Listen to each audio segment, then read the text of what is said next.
Bienvenidos y bienvenidas a su programa Conociendo Otras Fronteras. Como siempre, un programa cargado de contenido muy interesante y tratar siempre de que ustedes puedan tener un panorama de lo que pasa a nivel internacional.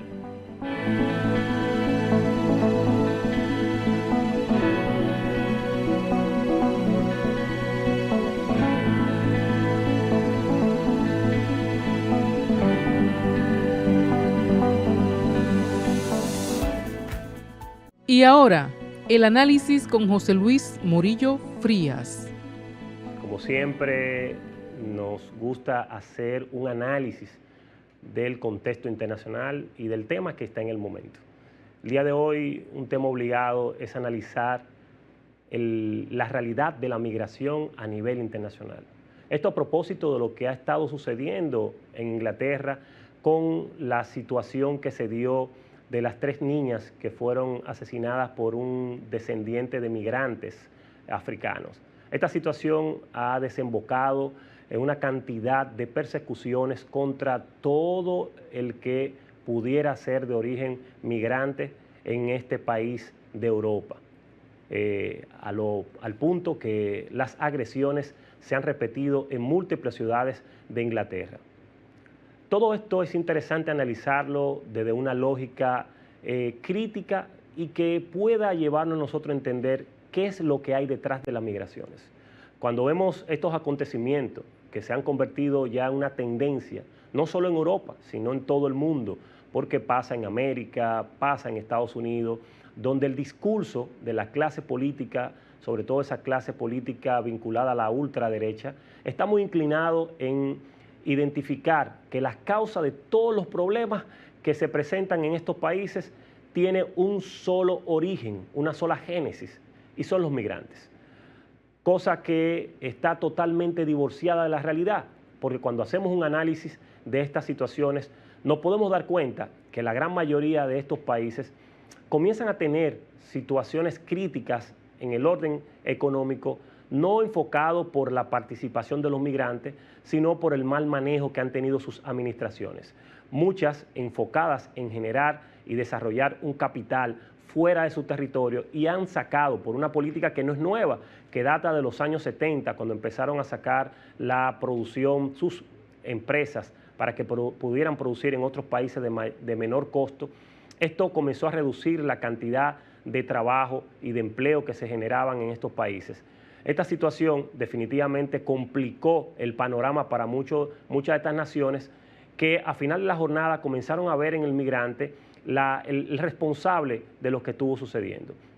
La realidad que podemos es ver que estas son poblaciones que ya van envejeciendo. Cuando tú chequeas en el caso de Estados Unidos, la tendencia es que es una población que pasa de los 38 años de edad, en el caso de Europa, 44 años de edad, y con una cantidad impresionante de migrantes. Estados Unidos solamente pudiéramos señalar que más de 12 millones de personas pasan de 65 años y unos 8 millones de personas pasan de los 80.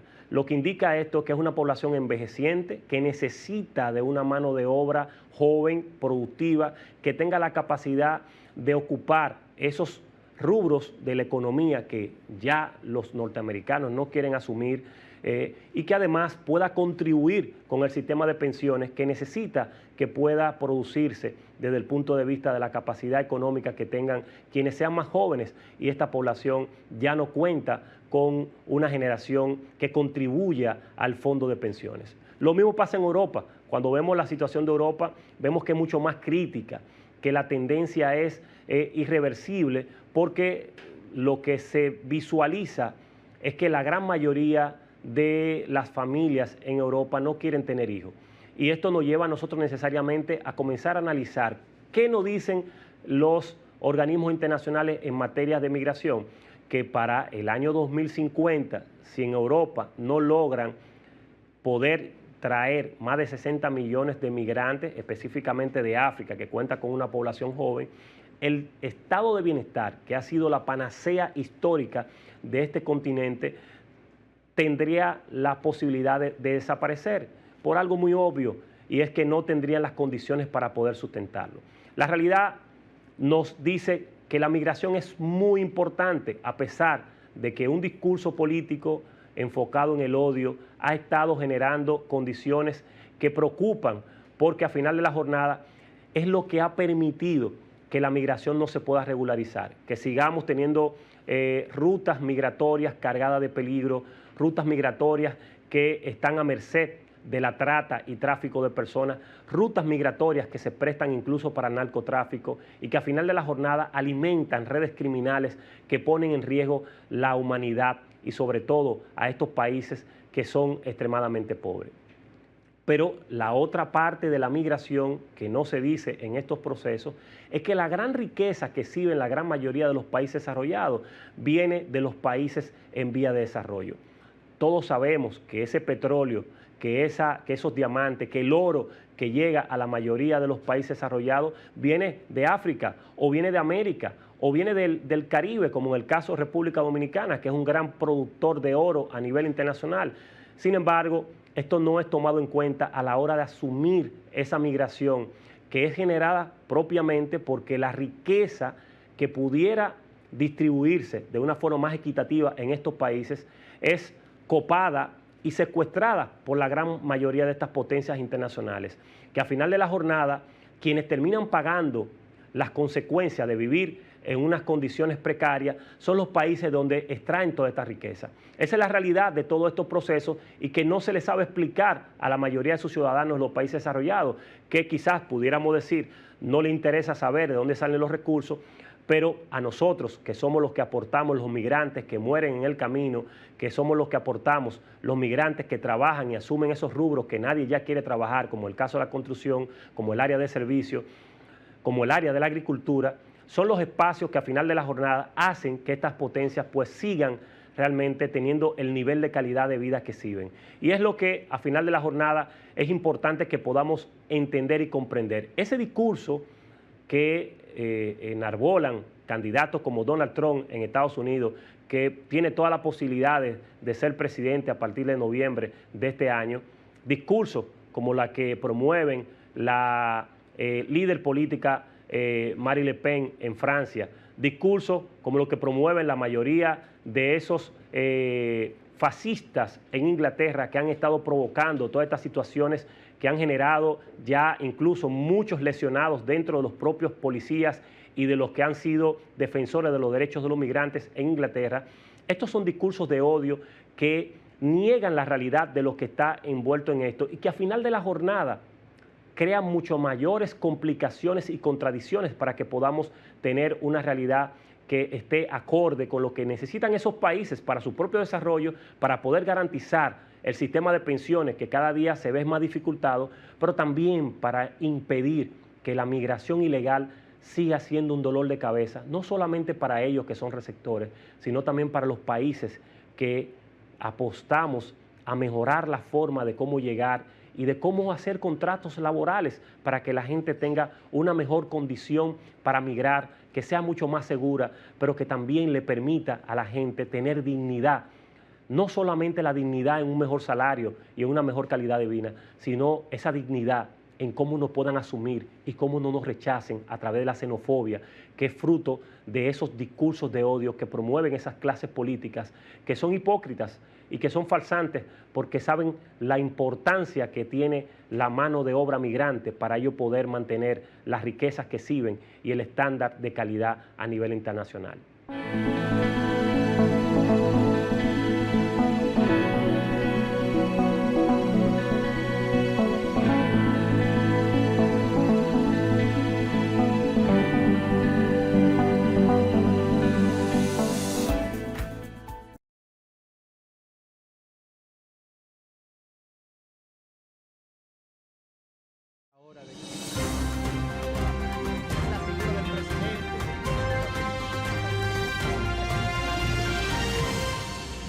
Soy Hernán Paredes y te invito a sintonizar el programa Voz Vespertina por 2 Media Network, en el canal 85 de Claro, de lunes a viernes.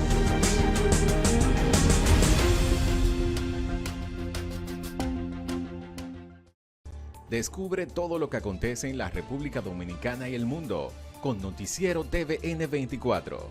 un equipo de profesionales dedicados a mantenerte al día con las principales informaciones, de lunes a viernes a las 9:30 de la noche, solo por Voz Media Network.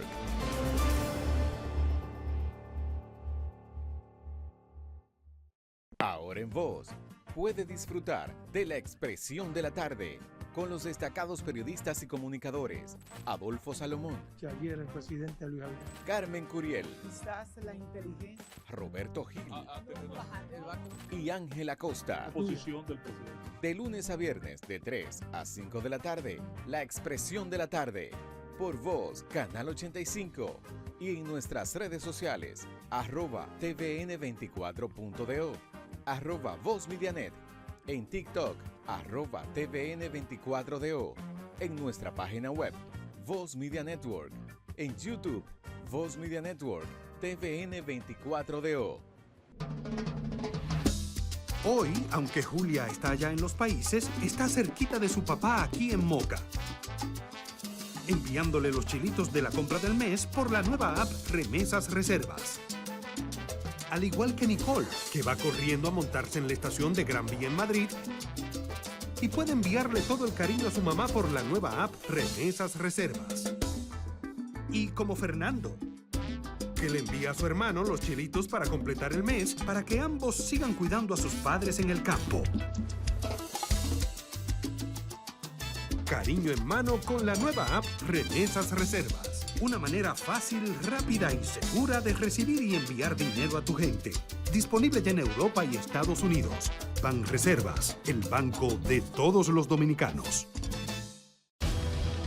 El mundo, sus complejidades, cultura, datos curiosos. ¿Te suena raro todo esto? Te invitamos a que conozcas más en Documentales VMN. Vívelos por Voz Media Network.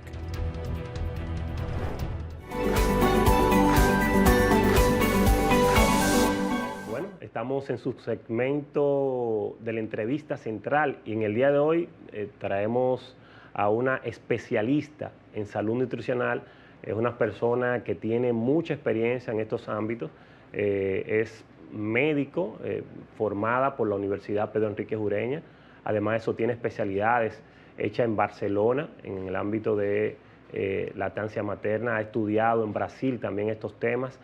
Y hay que decirlo también, es catedrática universitaria en los temas vinculados a nutrición. Pero sobre todo, es una gran trabajadora social con un compromiso marcado en toda su historia del trabajo que ha venido desarrollando, y actualmente se desempeña como encargada de salud del programa Supérate. Estamos hablando de Pilar Villafaña. Bienvenida, Pilar, a tu programa Conociendo Otras Fronteras. Muchísimas gracias, Morillo, por la invitación. Para mí es un honor enorme estar aquí y de poder brindar un poquito de información sobre nutrición y salud, que me apasiona, a toda esa audiencia que ve este programa Conociendo Otras Fronteras. De verdad que qué privilegio y qué honor que me permitas estar aquí contigo en este tiempo. Bueno, gracias. Pilar, vamos a aprovechar para inmediatamente preguntarte cosas que tienen que ver con esta especialidad que tú tienes. Todo el mundo sabe que la salud va muy vinculada a lo que comemos, cómo nos alimentamos, nos permite saber si podemos desarrollar una salud adecuada. Y lo primero que nos gustaría saber en este programa es, cuando hablamos de salud nutricional, ¿a qué nos referimos? Buena pregunta, una pregunta sabia. Cuando nosotros hablamos de salud nutricional, estamos hablando de cómo la alimentación, como bien dices, está vinculada al bienestar de la persona. Cómo nosotros, por medio de la nutrición, podemos lograr que un ser humano pueda vivir en bienestar. Antes, la definición de salud solamente decía de que era estar sin enfermedad, pero ahora, actualmente, nosotros hablamos de un estado completo de bienestar físico, psicológico, psiquiátrico, hasta económico, si se pudiera decir, en cada uno de los individuos. Y la nutrición viene a jugar ese papel importantísimo. La nutrición es esa ciencia que es el gold standard o el estándar de oro de la mayoría de los tratamientos de muchísimas enfermedades que nosotros conocemos actualmente. Y mantener la salud nutricional nos habla a nosotros también de que podemos desempeñar las funciones que nuestro organismo tiene que hacer en la propia medida o en lo que en ciencias de la salud se conoce como homeostasis, es decir, mantener un equilibrio de las cosas para que la funcionabilidad de este cuerpo que tenemos, pues entonces funcione de la mejor manera, por medio de la energía que necesitamos, por medio del trabajo de las células que tenemos, por medio de la parte de las enzimas, que son mensajeros que nosotros tenemos, que dan la información para lo cual nosotros vivimos, y también esa parte hormonal que no se puede quedar a un lado. Entonces la nutrición juega un papel importante en todas las ramas de la ciencia de la salud, y para mantener esa salud, como bien dices, nutricional, lo que se refiere a esa salud nutricional es ese papel importante que juegan los alimentos para que entonces nosotros tengamos una adecuada nutrición y por ende entonces traducirlo a salud, que es ese estado completo de bienestar. Pilar, sumamente interesante. Tú no puedes negar que eres maestra, haces un abordaje bastante interesante del tema y ahí nos lleva inmediatamente a tener que conocer cuáles son esos aspectos clave que recoge la salud nutricional. De acuerdo. Entonces, aspectos son varios, podemos verlo desde distintas aristas. Lo primero que puedo mencionar es que nosotros podemos ver la nutrición desde el campo energético, como te decía, donde los nutrimentos, los nutrientes, que se dividen en dos grandes grupos, que son los macronutrientes y los micronutrientes, esos son los que nos aportan la energía, son los que nos ayudan a nosotros poder subsistir el día a día.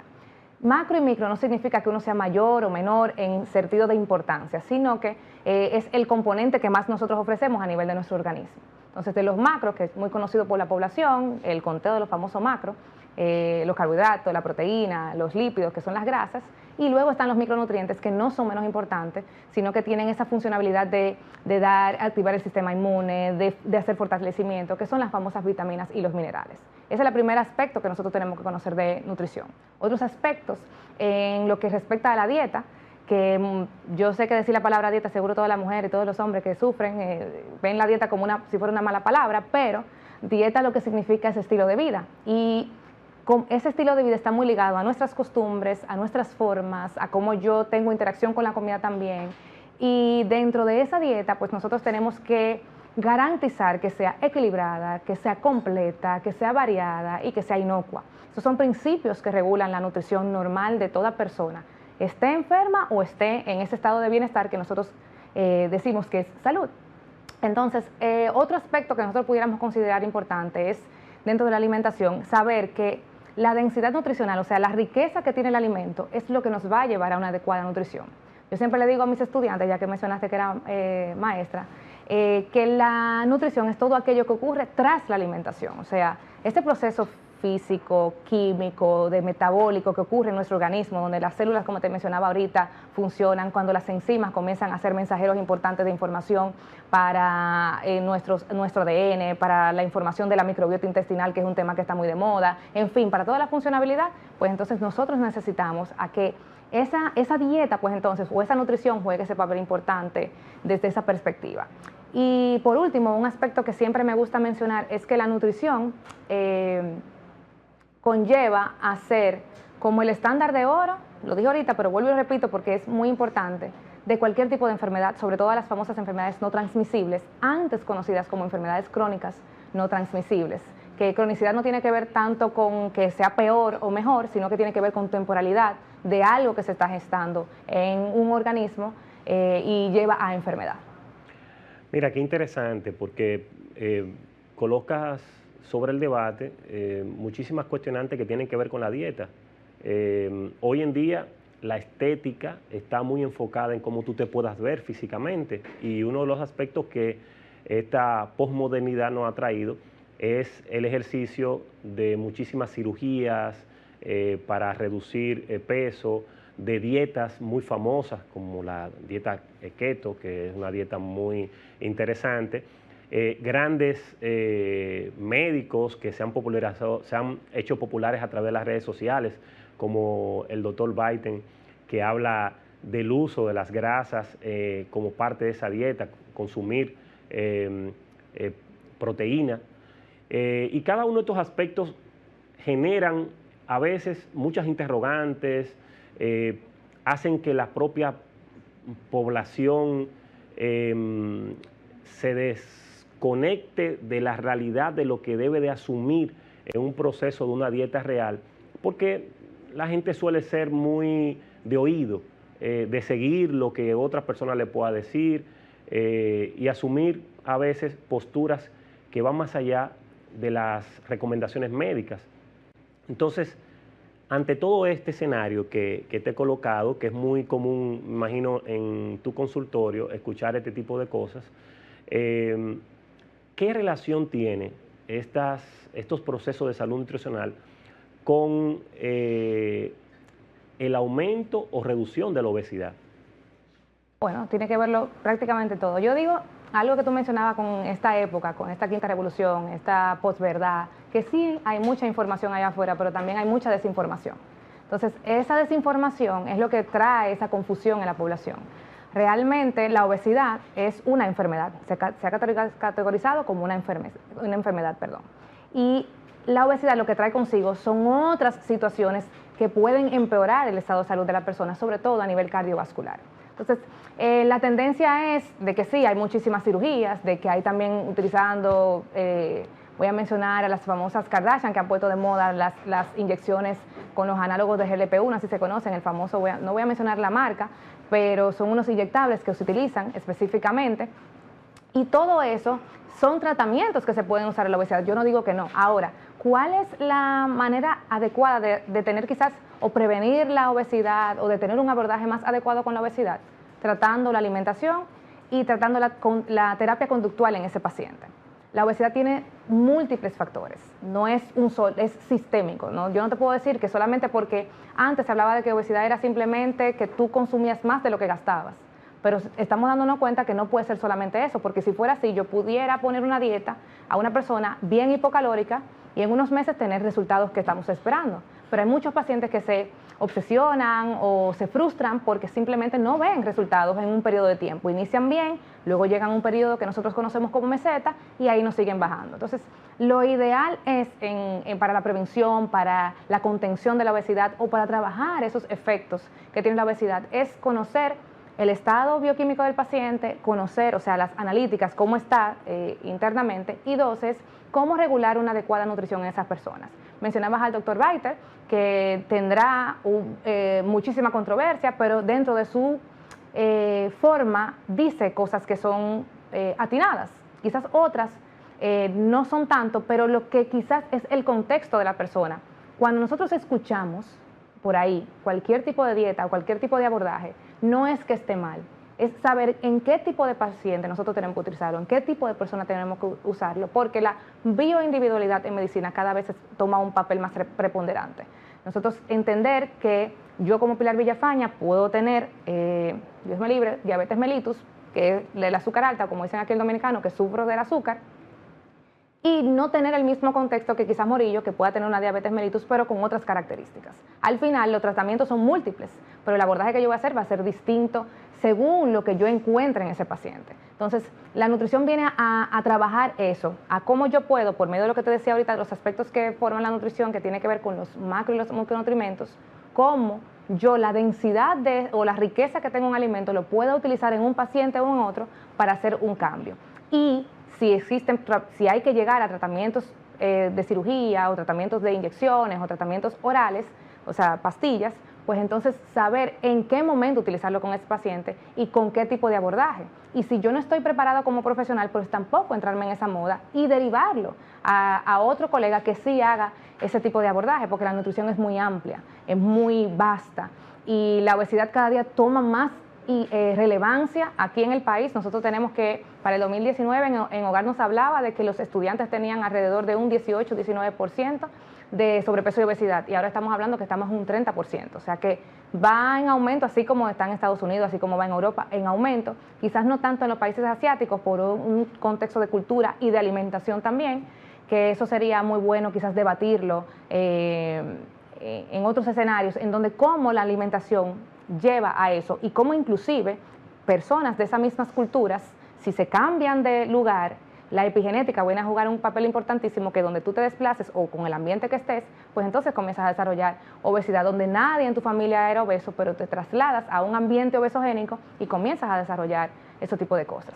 Mira, muy interesante lo que plantea y es importante, voy a rescatar esa última parte que tú señalas de el contexto cultural, cómo la gente de un contexto cultural donde no hay una costumbre de desarrollo de obesidad, como cuando pasa a un país de estos desarrollados, que hay una tendencia al consumo de comida rápida, tienden entonces a convertirse en personas obesas. Entonces, aquí es importante rescatar eso, porque aunque tú decías que los factores son múltiples, lo que generan la obesidad, sí me gustaría que tú pudieras desarrollar un poco más esa idea de por qué se dan esos factores en términos del desarrollo de una obesidad, aún teniendo unos parámetros que no se daban en sus países de origen. Sin embargo, después de tener un tiempo viviendo en esa otra sociedad, en una sociedad más desarrollada, donde se supone que hay mayores controles en términos de la calidad de lo que se consume, tú comienzas a ver un cambio y un crecimiento de una obesidad en esos ciudadanos que han migrado a otros países. Bueno, el contexto se refiere a eso, la densidad nutricional. Tengo que siempre mencionar densidad. Cuando hablo de densidad es la riqueza o lo puro que sea el alimento. Una cosa es productos que se consumen que no son alimentos. Yo te puedo decir un cereal. Eso no es un alimento per se, no viene de la tierra, no viene de una mata, no viene de un fruto, no viene de un animal, sino que ha sido procesado y tiene mucha injerencia humana.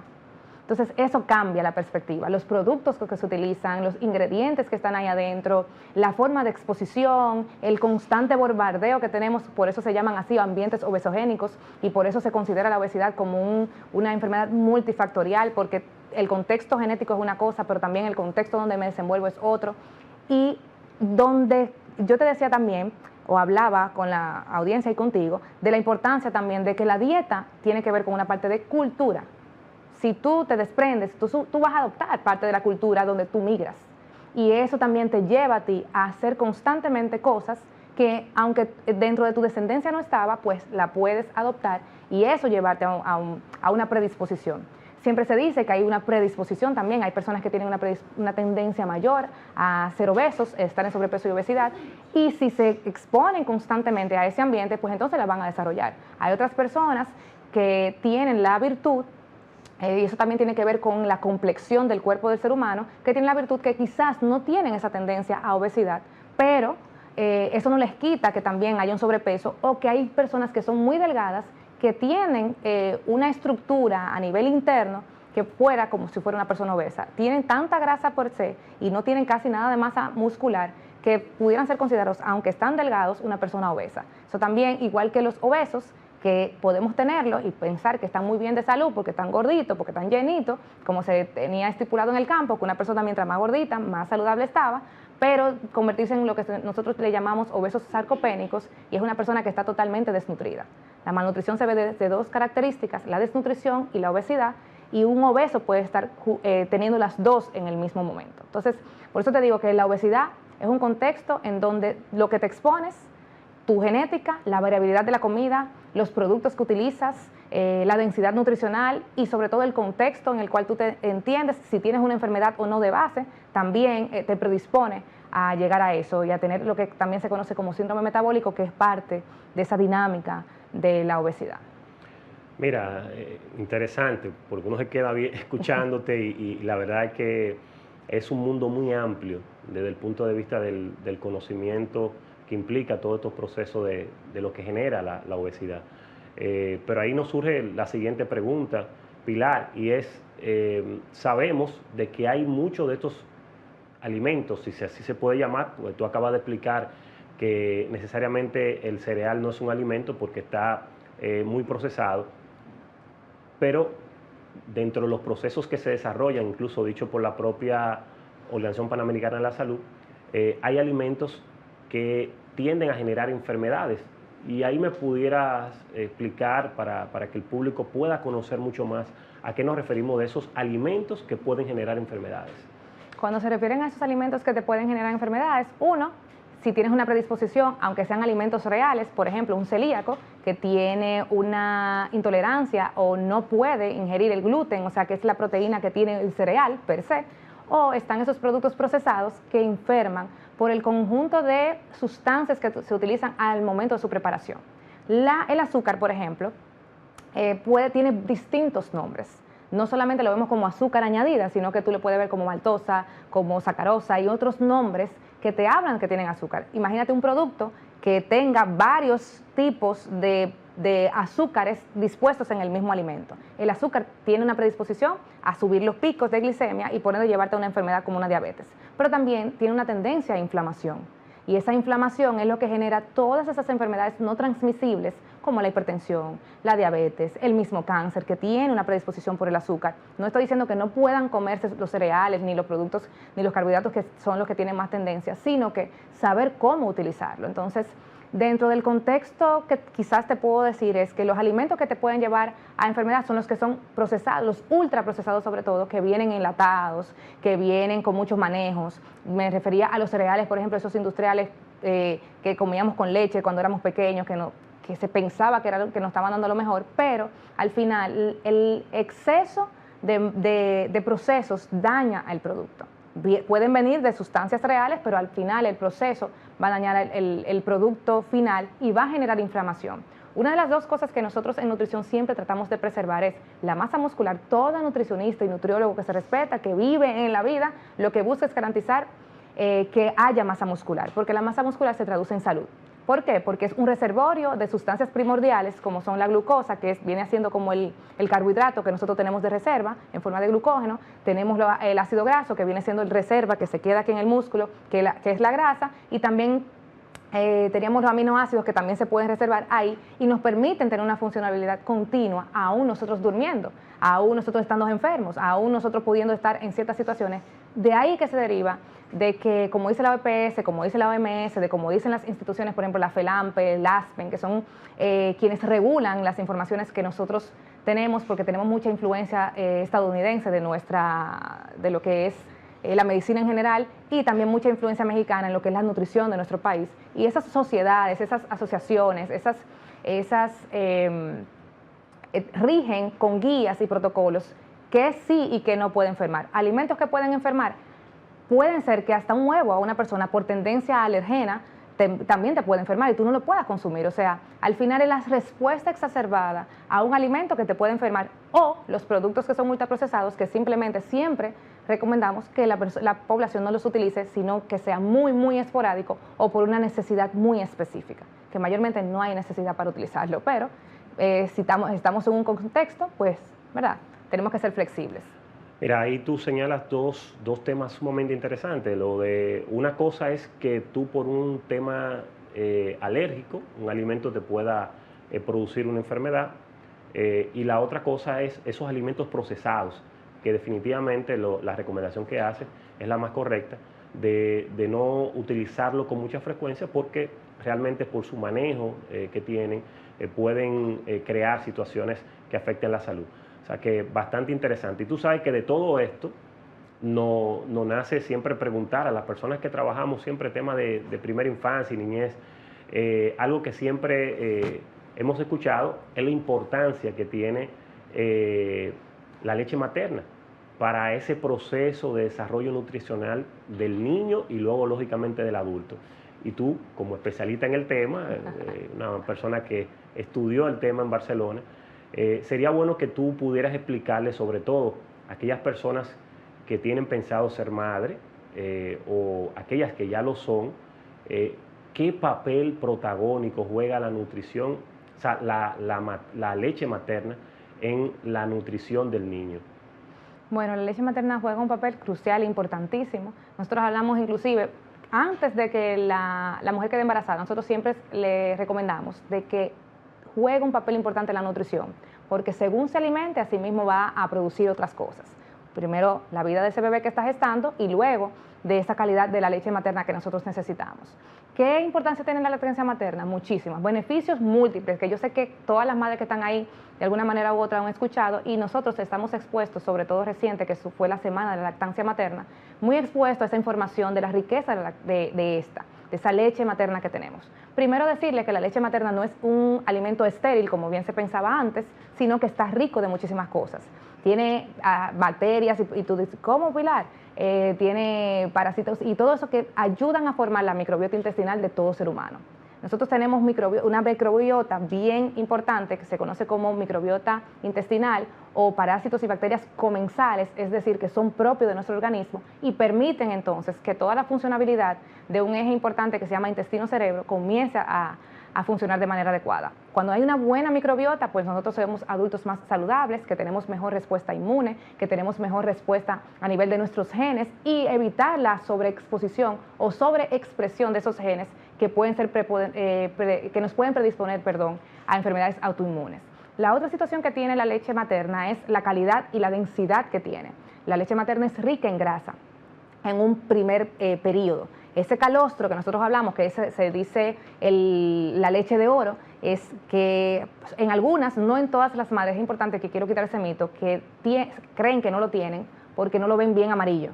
O sea, el calostro es la primera leche que tenemos, bien densa, bien poquitititica, pero densa nutricional de una manera que esa gotita que usted le va a dar a ese estomaguito bien pequeñito de ese bebé es más que suficiente. Y luego esa leche va transicionando según la necesidad del hijo.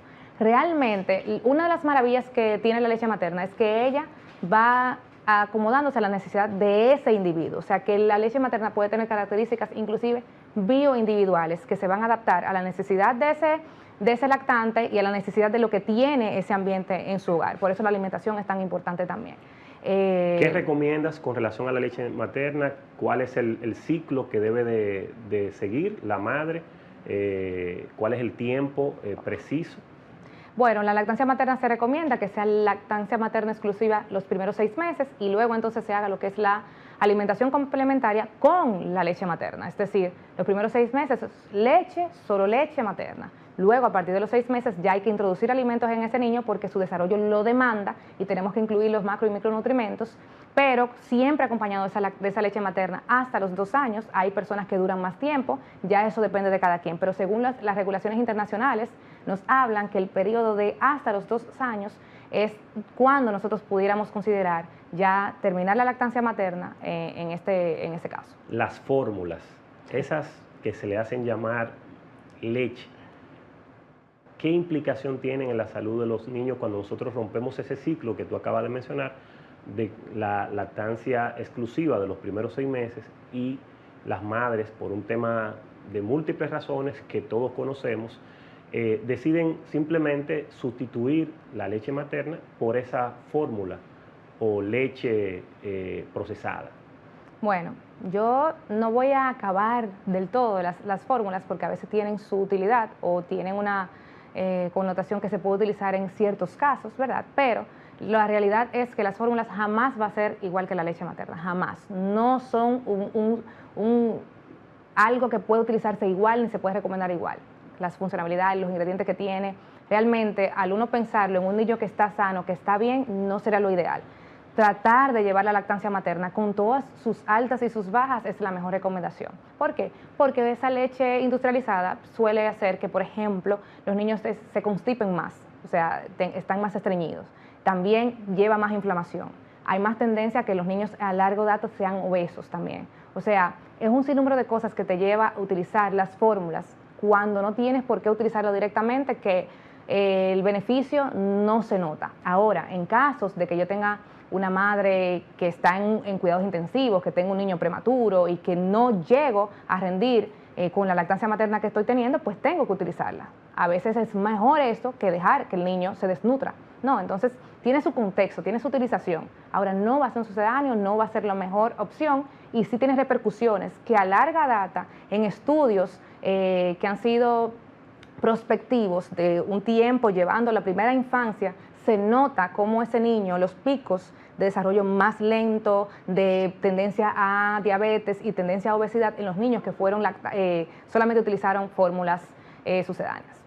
Bueno, excelente, una orientación muy directa para las personas que ya tienen hijos y para las que piensan tener hijos, que conozcan esa diferenciación desde el punto de vista de la leche materna y lo que son las fórmulas.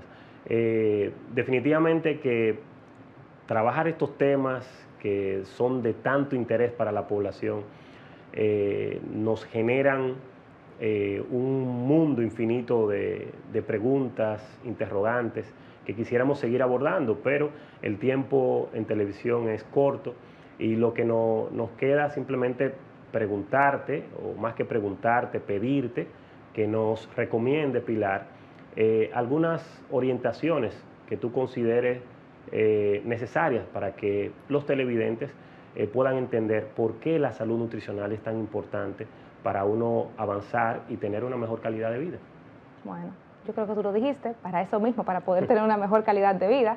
La nutrición es una piedra angular en todo lo que nosotros somos como seres humanos. El mantener una alimentación adecuada, el saber mis tiempos de comida, el saber cómo, por ejemplo, romper el ayuno cuando nosotros nos despertamos, desayuno, o sea, quitar y romper ese ayuno es sumamente importante. Garantizar que yo tenga fuentes de proteínas que vienen, por ejemplo, de los alimentos animales, pero también hay vegetales, fuentes vegetales de proteínas que no tienen la misma calidad, pero pueden funcionar según el contexto y el tipo de paciente. Saber que tenemos que usar grasas buenas. En el desayuno lo mejor para romper ese ayuno es proteínas y grasas saludables. Creo que cuando uno tiene un desayuno de esa magnitud, pues entonces el día rinde mejor y además nuestras células tienden a responder muchísimo mejor a esa actividad que vamos a hacer. Ya en el transcurso del día, el dominicano no le podemos quitar ese arroz, pues siga comiendo su arroz, no es que sea malo, y priorizar que hay algo que se llama mi plato saludable, y en ese plato tenemos una tendencia, hay fotos acá, ya en República Dominicana, las guías actuales hablan de mi plato, y entonces les invito a que traten de tener eso, donde la mitad del plato se tiene que ver con vegetales. Ya subdividimos el plato un poquito más pequeñito en proteínas, en fuentes cereales y también en frutas que son sumamente necesarias por la calidad de la fibra que nos pueden aportar a nosotros como seres humanos. Mantener una salud nutricional es mantener la salud en general y es mantenernos con vida y que esa vida sea realmente de calidad. Muchas gracias, Pilar. La verdad que un programa cargado de conocimiento, muchas orientaciones sumamente importantes y sobre todo para los amigos televidentes que tienen que saber que la calidad de vida está muy vinculada a lo que podemos consumir y comer. Así que, Pilar, están las puertas abiertas de tu programa Conociendo Otras Fronteras para en una próxima ocasión seguir profundizando sobre estos temas. Señores, simplemente nos queda invitarle a que sigan conectados con este programa y nos vamos a una pausa.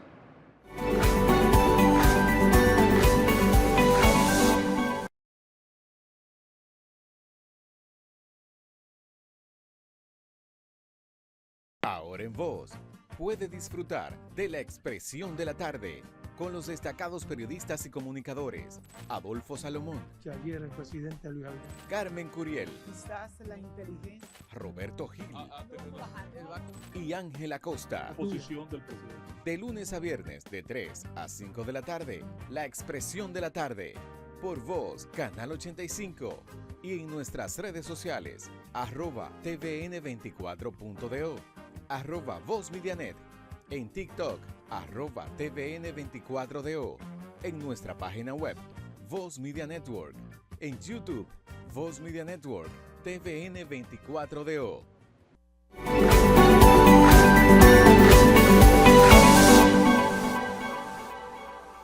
Gracias por su sintonía. En este momento, como siempre decimos, es el momento más interesante porque es nuestro segmento que tiene que ver con lo que a usted le gusta y con lo que le da sabor a este programa. Nos vamos con Cultura Gastronómica con nuestro querido Eduardo Paulino. Hey, mi gente, ¿qué tal? Imagínense un negocio con más de 40 años siendo el favorito de los dominicanos aquí en el Distrito Nacional, El Bacano. Los invito a que vengan a disfrutar conmigo.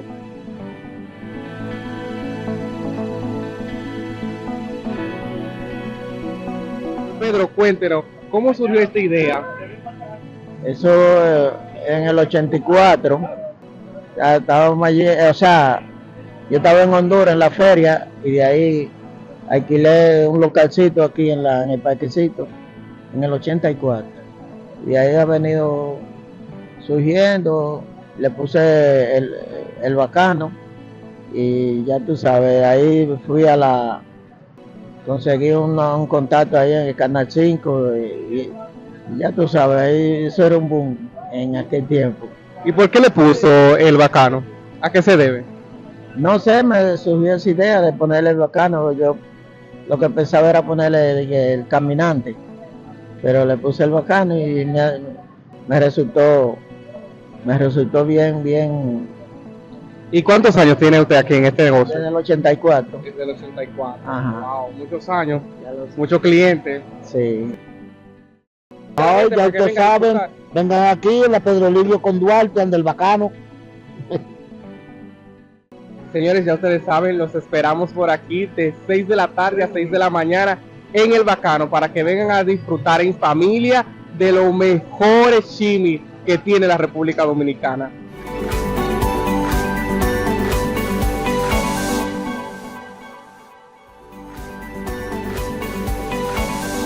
De regreso con su programa Conociendo Otras Fronteras. Señores, ha llegado el momento estelar siempre en términos de los números, de cómo anda el mundo. Estamos en la sesión Panorama Económico con nuestro querido amigo Orlan Joy. Cuéntanos cómo anda ese panorama económico. Bueno, muy buenas tardes, queridos amigos y amigas televidentes. Bienvenido nuevamente a su sección Panorama Económico. Gracias, Morillo. Aquí, bueno, con el tema importante.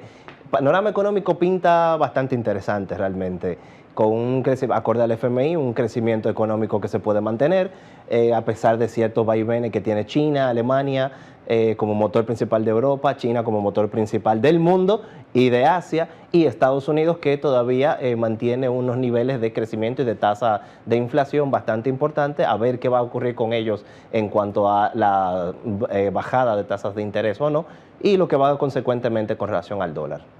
Oh, interesante, interesante. Sabes que hay un tema que yo creo que preocupa a todo el mundo, y es por la tendencia de los grupos de derecha, de cómo han ido creciendo, tanto en Europa como en Estados Unidos. De hecho, la amenaza de que Donald Trump pueda ganar las elecciones de Estados Unidos en noviembre, pues genera una alerta internacional en cuanto a las migraciones. ¿Qué pasará con las migraciones? Y cómo anda este escenario desde el punto de vista económico.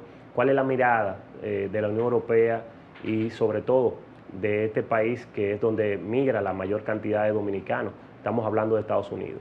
Bueno, brevemente vamos a hacer, como ya todos conocen acá, nos gusta siempre hacer unas breves conceptualizaciones y luego pasar obviamente a la parte del análisis. Primero es conocer de que la inmigración es un proceso en el cual se da por diversos factores. Puede ser política, puede ser económica, puede ser familiar. Vamos a decir y quedarnos con esas. Hay otros motivos, pero vamos a quedarnos con esas ahí. Y decir que el año pasado, en el 2023 aproximadamente, según recogen datos de la ONU, dice que el total de inmigrantes refugiados solamente a nivel mundial superó más de 60 millones de personas a nivel mundial. Entonces, ya yéndonos en estos motivos, vamos a analizar brevemente lo que se da en estos focos. Los dos focos iniciales y principales, como tú bien lo has mencionado, que tenemos en mira de migración u países o lugares, objetos de inmigración alta, son la Unión Europea y Estados Unidos, como tú bien mencionas.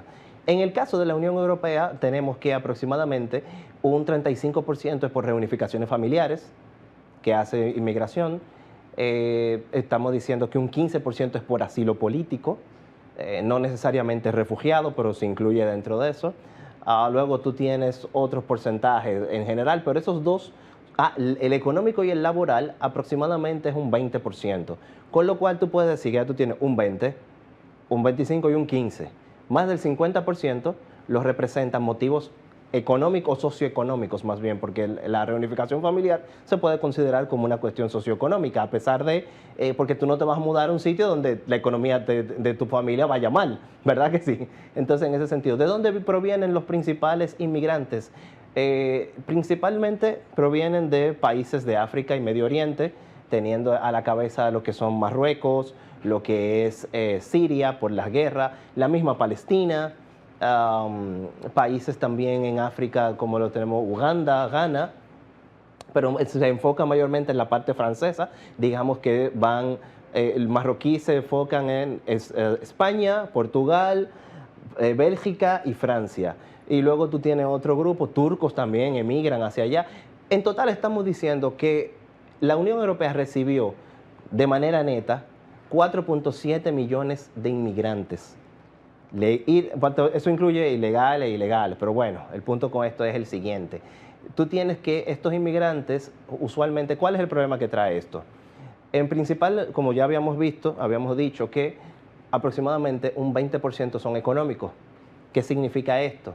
Que estos inmigrantes van hacia el territorio europeo buscando mejoras económicas. Y esto en sí lo que enfoca es lo siguiente, te da como beneficios mayor diversidad a nivel de emprendimiento, porque te permite traer nuevas capacidades y conocimientos que quizá en tu región no exista. Aquí en República Dominicana, por tocar un ejemplo, podemos decir cacharepa, no existía esa cultura gastronómica. Hummus, a pesar de la existencia de grupos árabes aquí y de la existencia del KIP y todo lo demás, no había expandido como si lo había hecho, y fueron por la inmigración venezolana proveniente obviamente de Venezuela, pero de origen árabe y de origen venezolano puro. En el caso de Europa, tú tienes que esto te ayuda en esta parte. Segundo, te ayuda a mantener una población económicamente, a incrementar la población económicamente activa. Que en Europa estamos sabiendo que la densidad, que la demografía le juega en contra, porque tienen un hijo por mujer, básicamente. Cuando muchos de estos inmigrantes, aparte de ser algunos polígamos, tienen 2.5 hijos por mujer. O sea, que estamos diciendo que esto permite a la Unión Europea, en cierta forma, revivir de su debacle demográfica.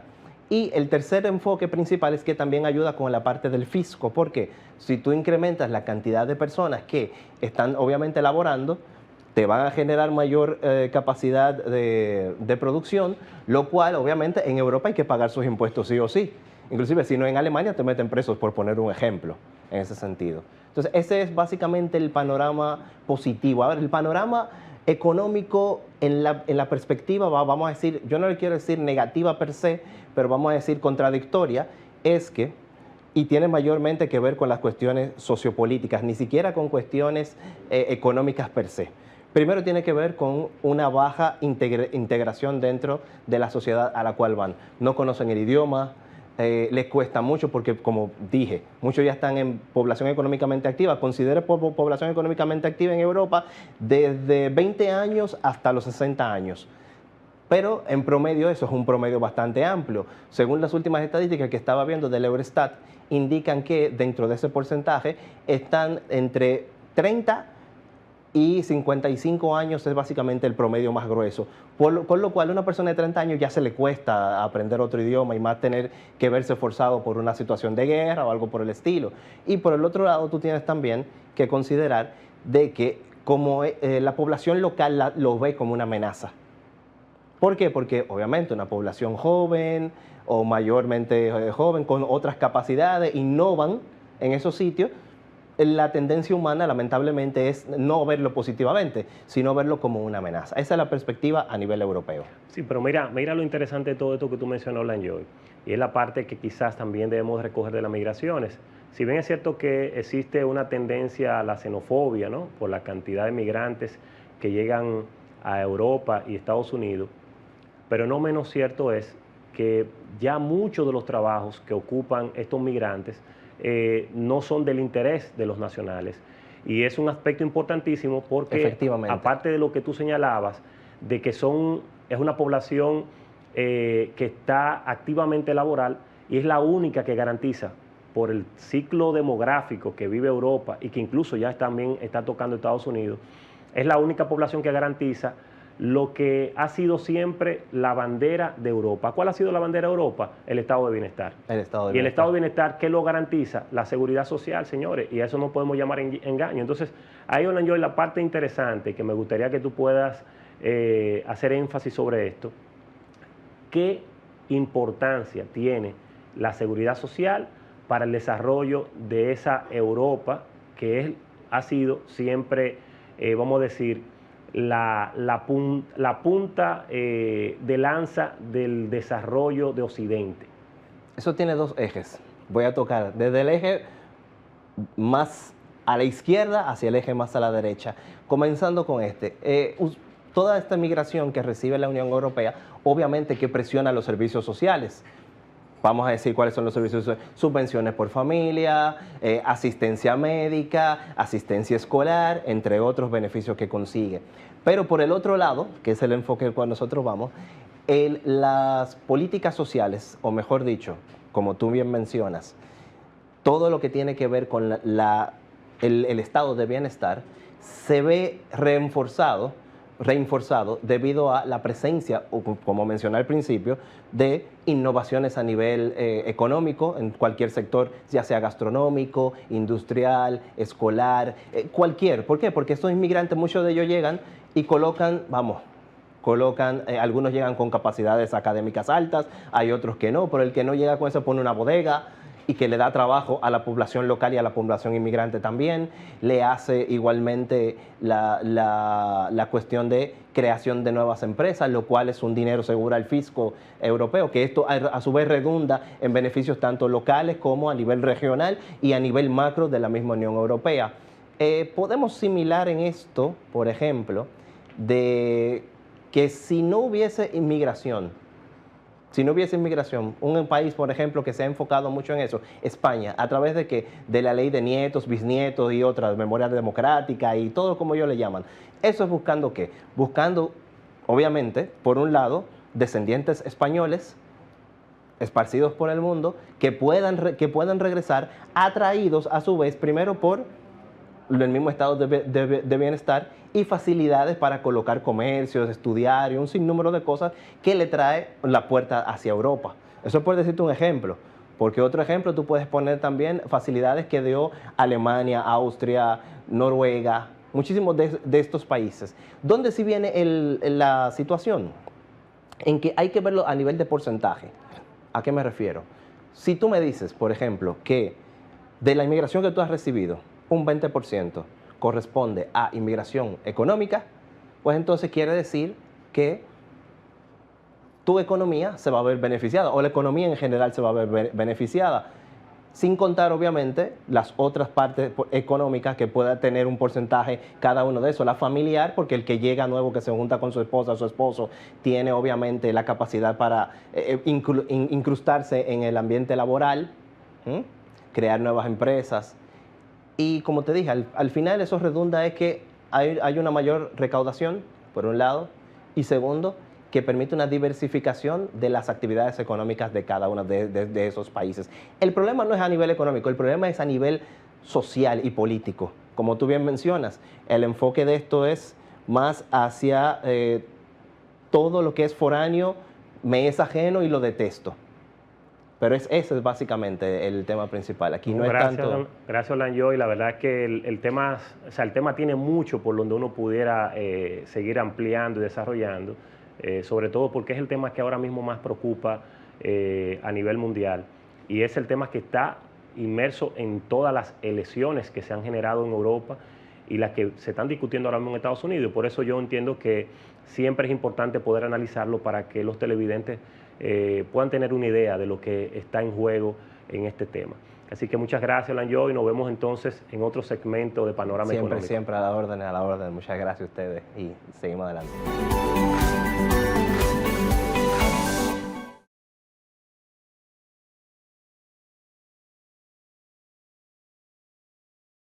Ahora en Voz, puede disfrutar de La Expresión de la Tarde con los destacados periodistas y comunicadores Adolfo Salomón, que ayer el presidente Luis Abinader, Carmen Curiel, quizás la inteligencia, Roberto Gil y Ángela Costa. Posición del presidente. De lunes a viernes de 3 a 5 de la tarde, La Expresión de la Tarde, por Voz, Canal 85, y en nuestras redes sociales, @tvn24.do, @VozMediaNet, en TikTok, @tvn24do, en nuestra página web, Voz Media Network, en YouTube, Voz Media Network, TVN24DO.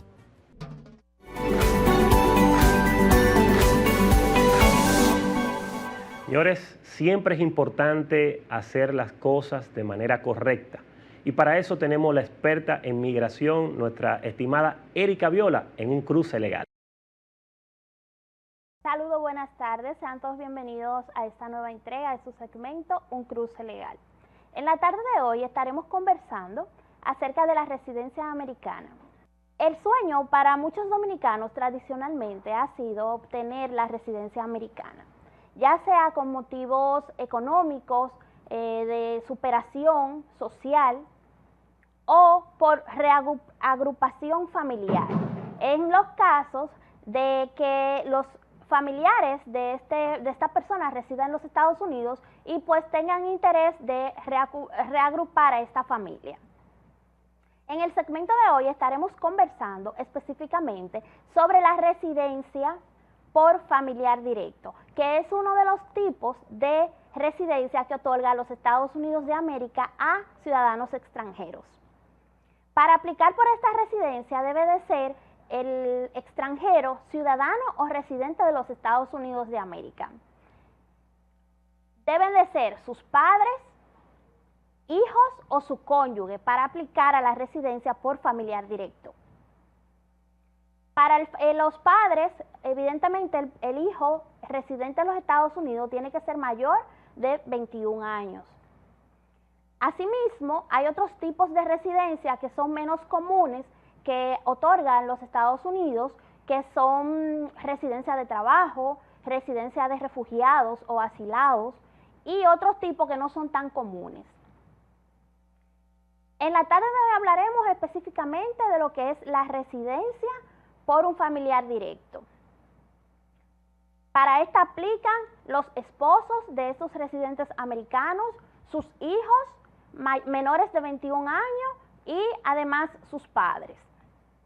Este procedimiento se realiza desde la solicitud que tiene que hacer el extranjero residente en los Estados Unidos o ciudadano americano. Este debe de completar dos formularios, el I-300, el I-130 formulario, conjuntamente con el formulario 485. Estos dos inician el proceso de solicitud de residencia americana. Si el familiar extranjero reside fuera de los Estados Unidos, este debe de solicitar una visa de inmigrante en la Embajada de los Estados Unidos de América. Para esto hay una serie de requisitos que se debe de cumplir para presentar al oficial consular el día de la cita. Entre los requisitos más comunes que tenemos que tener está la hoja de cita con la confirmación de la fecha y hora en la cual será usted atendido.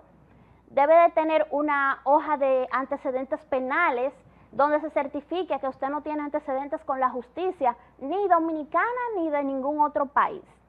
Debe de tener también su acta de nacimiento en extensa, debe de tener su pasaporte con una vigencia de más de 6 meses, completar el formulario de S-260. Asimismo, debe de tener pruebas de la relación que lo vinculen con este ciudadano americano o residente que esté solicitando esta visa de turismo, de residencia. Asimismo, usted el día de la entrevista puede ser que su visa sea rechazada.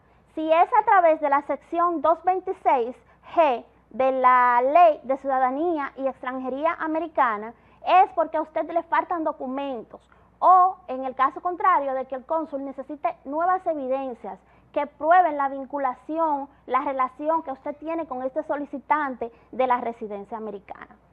Si a usted le devuelven su procedimiento por esta sección 226G, se le va a solicitar que complete con los formularios requeridos a este efecto y vuelva a depositar en el centro de atención a visas de la Embajada Americana. Igualmente, ellos le pondrán otra cita para que el cónsul vuelva a analizar este expediente y pueda así otorgarle su visa de residencia y poder viajar legalmente a los Estados Unidos de América. Es todo por hoy, esperamos que estas informaciones sean de su interés y nos vemos en una próxima entrega de su segmento Un Cruce Legal.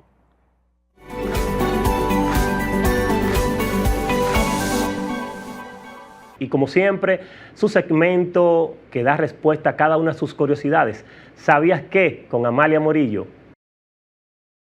Hola, hola, bienvenidos a este segmento llamado ¿Sabías qué? En el día de hoy hablaremos sobre una festividad muy importante para nosotros los jóvenes, que es el Día Internacional de la Juventud. Es aquel día que fue creado para darnos motivación a nosotros los jóvenes.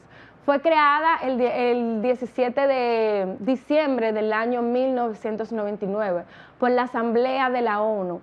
Una celebración que se creó con el fin de motivarnos, de darnos a entender que tenemos un día en específico de todo el año que celebra nuestros esfuerzos, que celebra nuestros logros y que está de acuerdo que nosotros somos el futuro de nuestro país. Es una celebración que nos da a entender que no todos piensan igual de nosotros los jóvenes, que están de acuerdo con nuestros procesos y nuestros progresos. Espero que hayas aprendido algo nuevo en el día de hoy. Nos vemos en una próxima entrega.